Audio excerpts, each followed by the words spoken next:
이 책 페이지에서 제일 중요한 부분이 2페이지거든요. 52페이지, 53페이지인데 두 페이지를 이렇게 그림을 그렸거든요. 이 그림을 그렸는데 이 그림을 그린 부분에 대해서 이 부분을 100% 이해하고 다른 그 15가지 특례 주택하고 섞였을 때 섞였을 때 주택수 있는 부분 법 시행전 후가 주택수고 시행전은 주택수가 안 들어가는 거예요. 주택수가 안 들어가는 전에 회색지대로 표현을 했거든요. 그 회색지대는 대부분 네이버 치면은 다 그 용어를 해석을 해놨어요. 저기 그 회색지대 용어는 대부분 그 법학과 다닌 변호사분들은 잘 알 거예요. 왜냐하면 권리의 충돌이나 기본권 충돌이 되면 이쪽도 속하지 않고 저쪽도 속하지 않은데 가운데 붕 떠 있는데 헌법 적용을 하고 해석이 돼요. 나중에 언젠가 최종적으로 선택을 해야 되는 문제가 있기 때문에 제가 회색지대라고 했었거든요. 이게 양도소득세에 보면 주택수에도 안 들어가고 주택도 아니야. 있으나 그냥 붕 떠 있는 거예요. 그렇지만 법이 적용돼요. 헌법이. 권리예요. 그냥 단지 권리에 들어가는 게 그냥 회색지대인데 권리는 환지도 안 되고 대체주택도 원주민의 권리 혜택을 안 돼요. 그렇지만은 그 세제 혜택도 상당히 많고 세제 불이익도 많고 양면성을 하는 거죠. 그래서 그런 회색지대의 개념을 정확히 알고 주택수의 개념을 정확히 알면 이 두 페이지를 정확히 이해하고 그 다음에 나중에 특례주택 15가지로 섞였을 때 내가 이 해석을 제대로 한다면 굉장히 다른 판례라든가 유권의 색이라든가 이런 거를 이해하기가 되게 쉬웠거든요. 그래서 제가 이 부분을 처음에 그 우리 양도세 한 20-30년 했던 선배님한테 가져왔더니 이 표만 가지고 모르겠다고 하더라고요. 그 최근에 재산세가 몇 년 25살 때 세무사 따고 한 조사 일국에서 몇 년 동안 같은 팀에 근무했던 동생이 있는데 그 동생도 재산세과에 오래 근무해서 제가 표만 메일로 쌌더니 내용 이해가 안 된다. 주석서 해석서를 좀 그려달라 해가지고 제가 한 16페이지 정도 주석서 해석서를 그렸거든요. 표를 그리기 또 공시생이나 회계사 변호사들이 실수를 많이 하는 거냐면 시험 공부할 때 현행법하고 미래법을 공부하고 해요. 과거법은 공부 안 해요. 그래서 지금 현재 현행법을 보고 적용을 하면 다 틀려요. 왜냐하면 지금 이 주택수 상속 피상속 주택하고 상속 주택이 주택수로 들어갈 때 피상속 주택이고 살아있는 일반 주택이에요. 그러면 법 시행 전에 보유하고 있던 주택이 지금 현재 준공이 안 된다.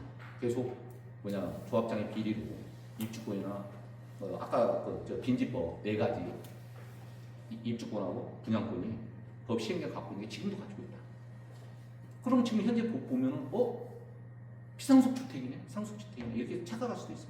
근데 법 시행 전에 돌아가셨느냐, 2021년 전에 돌아가셨느냐, 2020년 돌아가셨느냐, 이후에 돌아가셨느냐, 회색지대를 그 전에 갖고 있었느냐, 그 회색지대가 중간에 이벤트 사건이 거래가 됐느냐, 별도생에 증여됐느냐, 그런 거에 따라 이게 주택수에 들어갔을 때 선입선지법, 후입선지법, 앞선이, 뒤선이 해석이 다 달라져요. 그거를 만약에 해석이 안 되면 실수하게 되죠. 예를 들어서 5년, 10년 만에 하나만 실수를 해도 굉장히 업무에 부담이 됩니다. 그래서 그 부분은 제가 106페이지에서 117페이지 그려놨거든요. 책에. 116페이지, 117페이지는 딱 두 개, 2022년도에 유권에서 딱 2개 나오는데 그대로는 안 나요. 그거는 사전 지급인데 그때도 실수를 해서 과세가 됐어요. 근데 책으로 딱 나와 있는 거는 글로 되어 있는 거는 보고 휙 지는 거예요. 기억이 잘 안 나요. 그리고 유튜브에서 이런 얘기도 해주시는 분이 굉장히 주택수에 들어갔을 때에 하고 안 들어갔을 때 회색지대를 적용할 사람들이 되게 많아요. 왜냐하면 지금 2020년도 19년도에 분양권 부분이 아들하고 아버지가 갖고 있다가 아버지가 돌아가셨어요. 근데 아들이 분양권을 먼저 취득했어요. 그러더라도 상속주택은 상속소 승계취득이니까 그건 주택수에 들어가요. 그렇지만 아들 건 주택수에 안 들어가기 때문에 상속주택 특례가 안 돼요. 아들이 분양권을 미리 가지고 있더라고요. 네? 그럼 분양권은 뭐냐? 새로 지어질 때 신규주택이에요. 그건 나중에 제가 또 설명할 거예요. 굉장히 그런 부분들을 제대로 이해하느냐 안 하느냐에 따라 굉장히 컨설팅이 될 수도 있고 자기가 실수를 안 할 수도 있어요. 굉장히 제가 볼 때는 이 책을 읽으면서 내가 굉장히 급하게 주석서 해석서 한 100장, 200장 넣을 수 있었는데 제가 이거를 송파사에서 장세로 9월달에 강의하면서 원본자를 뿌려버렸어요. 그래서 원본자를 뿌리다 보니까 제가 우리 아버지가 책을 조금 300페이지 내려고 제가 출판하게. 제가 내용하고요. 52페이지, 53페이지 부분에 대해서 한번 들어가도록 하겠습니다. 제가 방금 맛배기고요. 아까 제가 그 상속주택 특례 그 부분이 굉장히 실수를 많이 할 것이다. 지금 2022년도에도 실수를 해서 2개가 실수를 해서 추징이 아마 추징했거나 자진신고 했겠죠. 아마 세무사님 모르실 거예요. 근데 그 지금 세월이 많이 지났잖아요. 2022, 23, 24, 25. 분명히 세무사님도 실수를 했어요. 왜냐하면 굉장히 그 회색지대와 주택수의 그 경계선의 구분을 제대로 하느냐 안 하느냐가 내가 볼 때는 굉장히 양도세 분야에서 제일 중요해요. 그래서 52페이지, 53페이지 부분에 대해서 이 표가 자 제가 이제 맛배기로 가졌는데 제가 이거는 이제 아마 그 책에 실린 얘기를 보면은 이 혼인 특례거든요.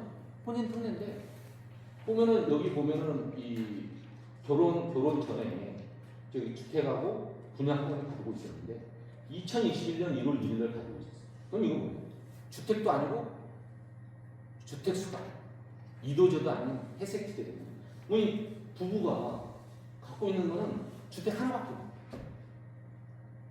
그럼 특례 요건 구성해야 되죠. 특례 요건 구성이 되려면 주택수가 2개 이상이에요. 2개 이상이 돼야 되는데 한 개가 있잖아요. 혼인 전에. 그러면 처음부터 동일세대예요. 처음부터 동일세대고 처음부터 이게 이제 이 분양권이 이때 준공이 됐다. 그럼 뭐냐? 신규주택 취득. 이때 처음으로 주택수예요. 세컨드. 그러면 신규주택 취득일로부터 이 남편 부동산을 3년 이내에 양도해야 비과세돼. 일시적 2주택만 적용이 돼. 그러면 이걸 착각해가지고 현행법만 보면 분양권이 주택수잖아요. 5년 전에 좀 시행이 됐잖아요. 그럼 말만 듣고 가급법을 모르면 혼인 특례로 가가지고 10년 이내 양도하는 그런 컨설팅은 큰일 난다. 그런 부분들이 참고로 여기 책에서 나오는 결혼사진 저희 다 부부사진 이해해 주시죠. 그래서 이제 이런 부분들이 있다. 그래서 특례주택 15가지 다 똑같아요. 다 똑같고 이 106페이지에서 117페이지에 제가 이 그림을 다 그려놨거든요. 이 상속주택 특례를 엄청 실수할 것 같아요. 이런 부분들로 앞선이 뒷선이 주택수 계산할 때 선입선입 그 특례주택에서 선입선입만 되는 게 상속주택은 피상속주택 전에 살아있는 자녀들이 그 주택수를 먼저 갖고 있는 경우만 상속주택 특례예요. 상속주택은 3가지가 있잖아요. 피상속주택이 주택수 된 거를 사망할 때 물려줘요. 그게 첫 번째 구성. 두 번째는 상속인이 주택수를 먼저 취득한 거를 가지고 있어요. 주택수는 3가지잖아요. 눈으로 보이는 유연주택하고 주택수 법 시행 이후에 분양권, 입주권. 그리고 또 3번째 사후관리 요건. 절대로 눈으로 보이는 유연주택을 선입선출법 자녀들의 주택을 양도하는 경우만 상속주택 특례가 돼요. 그 3가지 중에 하나라도 어긋나면 상속주택 특례가 돼요. 그러면 처음부터 그냥 일반 주택 다 상속주택 일반 주택으로 치닫는 거예요. 그렇게 해석을 해야 그 양도세를 쉽게 접근할 수 있다. 근데 그런 부분들 그것도 제가 굉장히 나중에 책 내용에 대해서 설명하겠습니다. 여기 보면은